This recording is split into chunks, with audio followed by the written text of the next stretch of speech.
Hi friends, welcome back. എല്ലാവർക്കും പുതിയൊരു വീഡിയോയിലേക്ക് സ്വാഗതം. നമ്മൾ ഈ ഒരു വീഡിയോയിലൂടെ നോക്കാൻ പോകുന്നത്, നിങ്ങൾ യൂബർ ഡ്രൈവറായിക്കൊണ്ട് വാക്കൻസി നോക്കുന്നുണ്ട് എങ്കിൽ എങ്ങനെയാണ് ഈ ഒരു ആപ്ലിക്കേഷൻ, യൂബർ ആപ്ലിക്കേഷൻ എന്ന് പറയുന്ന ഈ ഒരു ആപ്ലിക്കേഷൻ നമ്മൾ ഉപയോഗിച്ചുകൊണ്ട് നമ്മൾ പാസഞ്ചറിനെ എടുക്കുന്നത്, അതുപോലെ തന്നെ ക്യാഷ് കളക്ട് ചെയ്യുന്നത്, OTP എൻ്റർ ചെയ്യുന്നത്, ഇതുമായി ബന്ധപ്പെട്ട് പുതിയ ഒരാളാണ് എങ്കിൽ നമുക്കറിയാം നമ്മുടെ കൂടെ ആരും ഉണ്ടാവില്ല, ഒറ്റക്കായിരിക്കും നമ്മൾ യാത്ര ചെയ്യുന്നത്. ഈ ഒരു സമയത്ത് എങ്ങനെ നമുക്ക് നമ്മുടെ റൈഡറെ എങ്ങനെയാണ് നമ്മൾ ഡീല് ചെയ്യുന്നത്, എങ്ങനെയാണ് അതുമായി ബന്ധപ്പെട്ട് നമ്മൾ ആപ്ലിക്കേഷൻ, ഈ ഒരു യൂബർ ഡ്രൈവറിൻ്റെ ആപ്ലിക്കേഷൻ എങ്ങനെയാണ് നമ്മൾ ഉപയോഗിക്കുന്നത് എന്നൊക്കെയാണ് ഈ ഒരു വീഡിയോയിലൂടെ നമ്മൾ നോക്കാൻ പോകുന്നത്. അപ്പോൾ പുതുതായിട്ട് യൂബർ ID ഉപയോഗിച്ച് ഡ്രൈവർ ആവാൻ ആഗ്രഹിക്കുന്ന നിങ്ങളുടെ സുഹൃത്തുക്കളിലേക്ക് ഒരു വീഡിയോ ഷെയർ ചെയ്ത് കൊടുക്കുക. എങ്ങനെയാണ് ആപ്ലിക്കേഷൻ ഉപയോഗിക്കുന്നത് എന്നും എങ്ങനെയാണ് ക്യാഷ് കളക്ട് ചെയ്യുന്നത് എന്നൊക്കെ, അതുപോലെ ലൊക്കേഷൻ എങ്ങനെ സെറ്റ് ചെയ്യുന്നു, ഇതുപോലെയുള്ള എല്ലാ കാര്യങ്ങളും ഈ ഒരു വീഡിയോയിൽ നമ്മൾ ഉൾപ്പെടുത്തിയിട്ടുണ്ട്. അപ്പോൾ എങ്ങനെയാണ് ഇത് ചെയ്യുന്നത് നമുക്ക് വീഡിയോ കണ്ട് മനസ്സിലാക്കാം. ഈ ഒരു ആപ്ലിക്കേഷൻ ഓപ്പൺ ചെയ്യുന്ന സമയത്ത് നമുക്ക് ഓൺലൈൻ എന്ന് കാണാൻ വേണ്ടി സാധിക്കും. ഓൺലൈനിൽ വന്നു കഴിഞ്ഞാലാണ് നമുക്ക് ട്രിപ്പ് അടിക്കുന്നത്. ഓഫ്ലൈൻ ആക്കി കഴിഞ്ഞാൽ പിന്നീട് നമുക്ക് ട്രിപ്പുകളൊന്നും വരില്ല. അപ്പോൾ നിങ്ങൾ ആദ്യം ഈ ഒരു കാര്യം നിങ്ങൾ ഓൺലൈനിലേക്ക് വരിക. എങ്ങനെയാണ് നമുക്ക് നമ്മുടെ ലൊക്കേഷനിലുള്ള ട്രിപ്പുകൾ കിട്ടുന്നത് എന്ന് നോക്കാം. അതിനായിട്ട് ഞാനിവിടെ ആപ്ലിക്കേഷൻ ഓപ്പൺ ചെയ്ത് കാണിച്ചു തരാം. നമ്മുടെ ആപ്ലിക്കേഷൻ ഓപ്പൺ ചെയ്ത് കഴിഞ്ഞാൽ ഇങ്ങനെയായിരിക്കും ഉണ്ടായിരിക്കുന്നത്. യു ആർ ഇൻ ഓൺലൈൻ എന്ന് പറഞ്ഞുകൊണ്ട് മുകളിൽ നമുക്ക് കാണാൻ വേണ്ടി സാധിക്കും. അതുകൂടാതെ താഴേക്ക് നോക്കുകയാണെന്നുണ്ടെങ്കിൽ ഹോം, ഏർണിങ്സ്, ഇൻബോക്സ്, അതുപോലെ തന്നെ മെനു എന്ന് പറഞ്ഞുകൊണ്ട് താഴെയും കാണാൻ സാധിക്കും. ഈ സെൻറ്ററിൽ കാണുന്ന ഇതാണ് നമ്മൾ നിൽക്കുന്ന ഭാഗം. അപ്പോൾ നമ്മൾ നിൽക്കുന്ന ഭാഗത്തേക്കാണ് കോൾ വരുന്നത്. ആ ഒരു ഭാഗത്തുള്ള കോളുകളായിരിക്കും നമുക്ക് വരുന്നത്. അപ്പോൾ നമുക്കൊരു കോൾ വരുന്നുണ്ടോ എന്ന് നോക്കാം. നമുക്ക് പുതിയൊരു ട്രിപ്പ് വരുന്നുണ്ടോ എന്ന് നോക്കാം. കുറച്ച് നേരം വെയിറ്റ് ചെയ്താൽ തന്നെ പെട്ടെന്ന് തന്നെ നമുക്ക് കോളുകൾ വരും. അപ്പോൾ നമുക്ക് വെയിറ്റ് ചെയ്യാം. ഓക്കെ, നമുക്ക് ട്രിപ്പ് വന്നിട്ടുണ്ട്. 297 രൂപയുടെ ട്രിപ്പാണ് നമുക്കിവിടെ വന്നിട്ടുള്ളത്. ഇനി നമ്മൾ ചെയ്യേണ്ടത്, ഇങ്ങനെ ട്രിപ്പ് വന്നപാട് പെട്ടെന്ന് തന്നെ നമ്മൾ അറ്റൻഡ് ചെയ്യണം. താഴെ കാണുന്ന മാച്ച് എന്നതിൽ നമ്മൾ ക്ലിക്ക് ചെയ്ത് കൊടുക്കുക. അപ്പോൾ നമുക്ക് ഇതുപോലെ ഇൻ്റർഫേസിലേക്ക് വരും. ഇവിടെ നമുക്ക് താഴെ ആയിക്കൊണ്ട് ഇതുപോലെ നമുക്ക് നെവിഗേഷൻ സ്റ്റാർട്ട് ചെയ്യാനുള്ള ഒരു ഓപ്ഷൻ കൂടെ താഴെ വരും. ഈ ഒരു നെവിഗേഷൻ സ്റ്റാർട്ട് എന്നതിൽ ക്ലിക്ക് ചെയ്ത് കൊടുക്കുക. ചിലർ ഈ നാവിഗേഷൻ സ്റ്റാർട്ട് ഓട്ടോമാറ്റിക് തന്നെ കൊടുത്തിട്ടുണ്ടായിരിക്കും. അതുകൊണ്ട് തന്നെ ഡയറക്റ്റ് അത് ആ ഒരു ടൈം കഴിയുന്നകത്ത് തന്നെ അത് കണക്റ്റ് ആവുന്നതാണ്. അതിനുശേഷം നമ്മൾ ഈ നെവിഗേറ്റ് എന്നതിലാണ് ക്ലിക്ക് ചെയ്ത് കൊടുക്കേണ്ടത്. ഈ നെവിഗേറ്റ് എന്നതിൽ ക്ലിക്ക് ചെയ്ത് കഴിഞ്ഞാൽ എവിടെയാണ് ആ ഒരു വ്യക്തി ഉള്ളത്, ഈ ട്രിപ്പ് കണക്ട് ചെയ്ത ആളുള്ളത്, ആ ഒരു ഭാഗത്തേക്ക് നമ്മുടെ നെവിഗേഷൻ ഓണായി വരുന്നത് കാണാൻ സാധിക്കും. ഓക്കെ, ഞാനിവിടെ ക്ലിക്ക് ചെയ്യുകയാണ്. ക്ലിക്ക് ചെയ്യുമ്പോൾ ഇതുപോലെ വരും. അപ്പോൾ നമ്മൾ എസ് കൊടുത്തു. അപ്പോൾ തന്നെ നമുക്ക് നമ്മുടെ ഗൂഗിൾ മാപ്പ് ആ ഒരു റൂട്ട് നമുക്ക് കാണിച്ചു തന്നിട്ടുണ്ട്. അപ്പോൾ 3 മിനിറ്റ് നമുക്ക് യാത്ര ചെയ്യാനുണ്ട്. 660 മീറ്ററാണ് പോകാനുള്ളത്. അപ്പോൾ നമുക്ക് ഇവിടുന്ന് യാത്ര നമ്മൾ തുടർന്ന ആ ഒരു വ്യക്തിയുടെ അടുത്തേക്ക് നമ്മൾ പോവുകയാണ്. അപ്പോൾ കറക്റ്റായിട്ട് ലൊക്കേഷൻ, അതായത് റൂട്ട് മാപ്പ് നോക്കാൻ അറിയുന്നവർക്ക് വളരെ സിമ്പിളാണ്. ഈ ഒരു മാപ്പിൽ കാണിക്കുന്ന അതേപോലെ തന്നെ നമുക്ക് പോകാൻ കഴിയുന്നതാണ്. മുകളിൽ നോക്കിയിട്ട് തന്നെ നമ്മൾ പോവുക. എവിടെ നിന്നാണ് നമുക്ക് ലെഫ്റ്റ്, റൈറ്റ് എന്നുള്ള കാര്യങ്ങളൊക്കെ നോക്കിയതിന് ശേഷം നമ്മൾ ഇവിടുന്ന് പോവുകയാണ്. ഞാൻ ഇവിടുന്ന് സ്റ്റാർട്ട് ചെയ്തിട്ടുണ്ട്. അപ്പോൾ ഞാനിവിടെ അടുത്തെത്താറായിട്ടുണ്ട്. 1 മിനിറ്റാണ് കാണിക്കുന്നത്. ഓക്കെ, അപ്പോൾ ഞാനൊരു വ്യക്തിയുടെ അടുത്ത് നമുക്കിവിടെ ഈ ഒരു മാപ്പിൽ കാണാൻ വേണ്ടി സാധിക്കും. വെറും 50 മീറ്റർ അടുത്ത് തന്നെ ആ ഒരു വ്യക്തി നമ്മളെ വെയിറ്റ് ചെയ്യുന്നുണ്ട്. കറക്റ്റ് ആ ലൊക്കേഷനിൽ ഞാനിവിടെ എത്തിയിട്ടുണ്ട് വണ്ടിയിട്ട്. അപ്പോൾ ആ ഒരു വ്യക്തിയെ കാണാൻ വേണ്ടി സാധിക്കും. നമ്മുടെ വണ്ടിയുടെ നമ്പർ ചോദിക്കും ചിലവർ. അവരെ പേരാണ് കാണിക്കുന്നത് എങ്കിൽ നമ്മുടെ പേര് ചോദിക്കും. വണ്ടി നമ്പർ കണ്ടു കഴിഞ്ഞാൽ തന്നെ അവരടുത്ത് വന്നിട്ട് നമ്മളെ വണ്ടിയിലേക്ക് കയറുന്നതാണ്.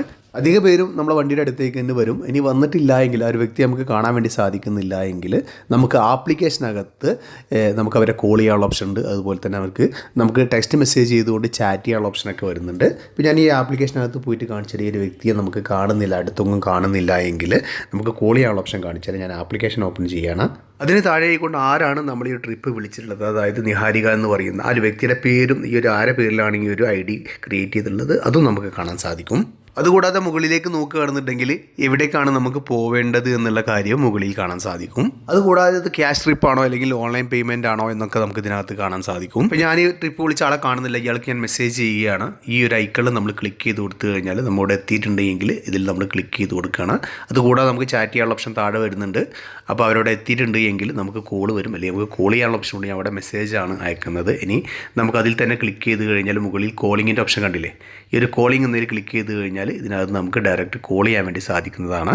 ഇതുപോലെ നമ്മൾ കസ്റ്റമറെ കാണാൻ കഴിഞ്ഞിട്ടില്ല എങ്കിൽ നമുക്ക് ഡയറക്റ്റ് കോൾ ചെയ്യുമ്പോൾ നമ്മളെ നമ്പർ ആയിരിക്കില്ല കാണിക്കുന്നത്, കസ്റ്റമർ കെയറുടെ നമ്പർ ആയിരിക്കും കാണുന്നത്. ഇനി നമ്മൾ ഡയറക്റ്റ് അല്ലേ വിളിക്കുന്നത്, നമ്മളെ നമ്പർ കാണും എന്ന് കരുതേണ്ട, അത് കസ്റ്റമർ കെയർ എന്നായിരിക്കും അവർക്ക് കോൾ പോകുന്നത്. ഇനി ആ കോൾ ചെയ്തിട്ടുള്ള വ്യക്തിയുടെ വിശദമായിട്ട് വിവരങ്ങൾ അറിയണമെങ്കിൽ ഇവിടെ ക്ലിക്ക് ചെയ്ത് കഴിഞ്ഞാൽ ഇതുപോലെ നമുക്ക് കാണാൻ സാധിക്കും. അപ്പോൾ ഞാൻ ഈ ഒരു വ്യക്തിയെ ഇവിടെ വെയിറ്റ് ചെയ്തിട്ടിരിക്കുകയാണ്. കുറച്ച് നേരം വെയിറ്റ് ചെയ്ത് നമുക്ക് വെയിറ്റിംഗ് സമയമൊക്കെ ഇവിടെ കാണിക്കും. ഓക്കെ, ഇപ്പോൾ അവർ വന്ന് നമ്മളെ വണ്ടിക്കകത്ത് കയറിയിട്ടുണ്ട്. കയറി കഴിഞ്ഞാൽ ഇതുപോലൊരു പേജിലേക്ക് വരും. ഇവിടെ നമ്മൾ സ്റ്റാർട്ട് ഗോ നോൺ AC എന്ന് പറയുന്ന ഈ ഒരു സംഭവത്തിൽ ഇതൊന്ന് സ്വൈപ്പ് ചെയ്ത് കൊടുക്കേണ്ടതായിട്ടുണ്ട്. അപ്പോഴാണ് അവരുടെ ഫോണിലേക്ക് വന്നുള്ള ആ ഒരു OTP നമ്മുടെ ഫോണിൽ എൻ്റർ ചെയ്യാനുള്ള ഓപ്ഷൻ വരുന്നത്. അപ്പോൾ ഞാനിത് നിങ്ങളുടെ സൈഡിലേക്ക് സ്വൈപ്പ് ചെയ്യുകയാണ്. ഓക്കെ, ഇങ്ങനെ സ്വൈപ്പ് ചെയ്ത് കഴിഞ്ഞാൽ നമുക്കിവിടെ ആ ഒരു OTP നമ്മളിവിടെ എൻ്റർ ചെയ്ത് കൊടുക്കേണ്ടതായിട്ടുണ്ട്. അവർ നമുക്ക് OTP പറഞ്ഞു തരും. ഇല്ലെങ്കിൽ നമ്മൾ അവരോട് ചോദിക്കുക, OTP ചോദിക്കുക. അപ്പോൾ എന്ത് ചെയ്യാം, ഒരു OTP പറഞ്ഞു തരും. ഞാൻ അവിടെ OTP എൻ്റർ ചെയ്യുകയാണ്. OTP എൻ്റർ ചെയ്താൽ തന്നെ ഇതുപോലെ നമുക്ക് ലൊക്കേഷൻ വരും. ഇവിടെ നമുക്ക് നെവിഗേറ്റ് എന്ന ഈ ഒരു ഐക്കണിൽ നമ്മൾ ക്ലിക്ക് ചെയ്ത് കൊടുത്തു കഴിഞ്ഞാൽ എവിടേക്കാണോ പോകേണ്ടത് എന്നുള്ള കറക്റ്റ് ലൊക്കേഷനിലേക്ക് വരും. കണ്ടില്ലേ? ഇപ്പോൾ ഞാൻ നെവിഗേറ്റ് എന്നതിൽ ക്ലിക്ക് ചെയ്ത് കഴിഞ്ഞാൽ നമുക്ക് ഇതുപോലെ വന്നു. 50 മിനിറ്റോളം യാത്ര ചെയ്യാനുണ്ട്. അതുപോലെ തന്നെ എത്ര കിലോമീറ്റർ നമുക്ക് യാത്ര ചെയ്യണം, എപ്പോഴാണ് നമുക്ക് അവിടെ എത്തുക എന്നൊക്കെ ഇവിടെ താഴെ കാണാൻ വേണ്ടി സാധിക്കും. അപ്പോൾ ഞാനിവിടെ യാത്ര സ്റ്റാർട്ട് ചെയ്യുകയാണ്. 18 കിലോമീറ്റർ ഉണ്ടായിരുന്നു, 50 മിനിറ്റ് ആയിരുന്നു കാണിച്ചിരുന്നത്. ഇപ്പോൾ നമുക്ക് 14 മിനിറ്റാണുള്ളത്. 3.2 കിലോമീറ്ററാണ് ഇവിടെ നമുക്ക് എത്താനുള്ള സമയം. അപ്പോൾ നന്നായി മാപ്പൊക്കെ നോക്കി യാത്ര ചെയ്യാൻ അറിയുന്നവരാണെങ്കിൽ വളരെ സിമ്പിളായിട്ട് തന്നെ ആ ഒരു വ്യക്തിയെ നമുക്ക് അവിടെ ഡ്രോപ്പ് ചെയ്യാൻ വേണ്ടി സാധിക്കുന്നതാണ്. ഇപ്പോൾ ഞാൻ ആ സ്ഥലത്ത് എത്തിയിട്ടുണ്ട്. എത്തിക്കഴിഞ്ഞാൽ ഓട്ടോമാറ്റിക് ആയിക്കൊണ്ട് തന്നെ നമ്മുടെ ഗൂഗിൾ മാപ്പ് മുകളിലേക്ക് പോകും. അതുപോലെ തന്നെ നമ്മുടെ ഈ ഒരു യൂബറിൻ്റെ ആപ്ലിക്കേഷൻ നമുക്ക് ഇതുപോലെ ഫ്രണ്ടിലേക്ക് വരും. അപ്പോൾ എങ്ങനെയാണ് നമുക്ക് ഈ ഒരു വ്യക്തിയുടെ കയ്യിൽ നിന്നും ക്യാഷ് കളക്ട് ചെയ്യാൻ നോക്കാം. ഈ ഒരു സ്ഥലത്ത് എത്തിക്കഴിഞ്ഞാൽ ഇതുപോലെ ഇൻ്റർഫേസിലേക്കായിരിക്കും വരുന്നത്. നമ്മുടെ ആപ്ലിക്കേഷനിൽ താഴെ ആയിക്കൊണ്ട് ഡ്രോപ്പിംഗ് ഓഫ് നിഹാരിക എന്ന് കാണാൻ വേണ്ടി സാധിക്കും. ഏത് വ്യക്തിയാണോ ആ ഒരു വ്യക്തിയുടെ പേര് നമുക്ക് ഇതുപോലെ കാണാൻ വേണ്ടി സാധിക്കും. നമുക്ക് ഇതുപോലെ ഒരു ഓപ്ഷൻ കൂടെ ഓപ്പൺ ആയി വരും. നമുക്ക് പേയ്മെൻറ്റ് കളക്ട് ചെയ്യാനുള്ള ഓപ്ഷൻ കൂടെ ഇതുപോലെ വരും. അപ്പോൾ നമുക്ക് എന്ത് ചെയ്യും, താഴെ കാണുന്ന കളക്ട് പേയ്മെൻറ്റ് എന്നതിൽ ടച്ച് ചെയ്ത് കൊടുക്കാം. അപ്പോൾ നമുക്ക് എത്ര രൂപയാണ് ഓടിയത് എന്നിവിടെ കാണാൻ വേണ്ടി സാധിക്കും. കണ്ടില്ലേ? അപ്പോൾ നമുക്കിവിടെ 332 രൂപയായിട്ടുണ്ട് ഇവിടെ ഓടിയെത്തുമ്പോഴേക്കും. കറക്റ്റ് പേയ്മെൻറ്റ് ആയിരിക്കില്ല. ഓൺലൈൻ പേയ്മെൻറ്റ് അല്ലാത്തതൊക്കെ നമുക്ക് ഇതുപോലെ ആയിരിക്കും കാണാൻ വേണ്ടി സാധിക്കുന്നത്. കറക്റ്റ് പേയ്മെൻറ്റ് ആയിരിക്കില്ല, നേരത്തെ കാണിച്ച ക്യാഷ് ആയിരിക്കില്ല ഇവിടെ വരുന്നത്. അപ്പോൾ നമുക്ക് എന്ത് ചെയ്യാം, ഈ ഒരു ക്യാഷ് നമ്മൾ കളക്ട് ചെയ്യണം. അത് നമ്മുടെ UPI നമ്പറോ അല്ലെങ്കിൽ നമ്മുടെ QR കോഡോ ആ ഒരു വ്യക്തിക്ക് നമ്മൾ കൊടുക്കുക. കാണിച്ചു കൊടുത്തു കഴിഞ്ഞാൽ അവരതിനകത്ത് പേയ്മെൻറ്റ് ചെയ്യും. ഇപ്പോൾ ഞാൻ എൻ്റെ QR കോഡ് ഇവിടെ കൊടുക്കുകയാണ്. പേയ്മെൻറ്റ് വന്നു എന്ന് ഉറപ്പായി കഴിഞ്ഞാൽ ഈ താഴെ കാണുന്ന ഈ ഒരു റെഡ് ഐക്കണിൽ കംപ്ലീറ്റ് എന്നതിൽ നമ്മൾ സ്വൈപ്പ് ചെയ്ത് കൊടുക്കേണ്ടതായിട്ടുണ്ട്. ഇല്ലെങ്കിൽ വീണ്ടും ക്യാഷ് കൂടിക്കൊണ്ടേയിരിക്കും. കസ്റ്റമർ ഇറങ്ങി പോവുകയും ചെയ്യും, നമുക്ക് ക്യാഷ് കിട്ടില്ല. അപ്പോൾ പ്രത്യേകം ശ്രദ്ധിക്കണം. അപ്പോൾ ഞാൻ എൻ്റെ അക്കൗണ്ടിലേക്ക് ക്യാഷ് വന്നിട്ടുണ്ട്. അപ്പോൾ ക്യാഷ് വന്നു എന്ന് ഉറപ്പായി കഴിഞ്ഞാൽ താഴെ കാണുന്ന ഈ ഒരു റെഡ് ഐക്കൺ നമ്മളിതൊന്ന് സ്വൈപ്പ് ചെയ്ത് കൊടുക്കുക. അതിനുശേഷം നമുക്ക് ഈ ഒരു റൈഡർക്ക് നമുക്ക് സ്റ്റാർ കൊടുക്കാൻ വേണ്ടി സാധിക്കും. അത് കൊടുത്തതിന് ശേഷം റേറ്റിംഗ് നമ്മൾ താഴെ കാണുന്ന ഈ റേറ്റിംഗ് എന്നതിൽ ക്ലിക്ക് ചെയ്ത് കൊടുക്കാം. ഓക്കെ, ഇപ്പോൾ നമ്മൾ ആ റൈഡ് നമ്മൾ കംപ്ലീറ്റ് ചെയ്തിട്ടുണ്ട്. ഇങ്ങനെയാണ് നമ്മളൊരു ട്രിപ്പ് എടുക്കുന്നതും അവരെ കൊണ്ടാക്കുന്നതും ക്യാഷ് കളക്ട് ചെയ്യുന്ന കാര്യങ്ങളൊക്കെ. ഇതുമായി ബന്ധപ്പെട്ടുള്ള സംശയങ്ങളൊക്കെ നിങ്ങൾക്ക് കമൻറ്റായിട്ട് രേഖപ്പെടുത്താവുന്നതാണ്. വീഡിയോ യൂസ്ഫുള്ളായെന്ന് കരുതുന്നു. അറിയാത്ത നിങ്ങളുടെ സുഹൃത്തുക്കളിലേക്ക് ഒരു വീഡിയോ ഷെയർ ചെയ്ത് കൊടുക്കാനും മറക്കരുത്. അപ്പോൾ ഇതുപോലെ ഇൻഫർമേറ്റീവ് ആയിട്ടുള്ള മറ്റൊരു വീഡിയോയുമായി നമുക്ക് അടുത്തൊരു വീഡിയോയിൽ കാണുമ്പോഴേക്കും എല്ലാവർക്കും ബൈ.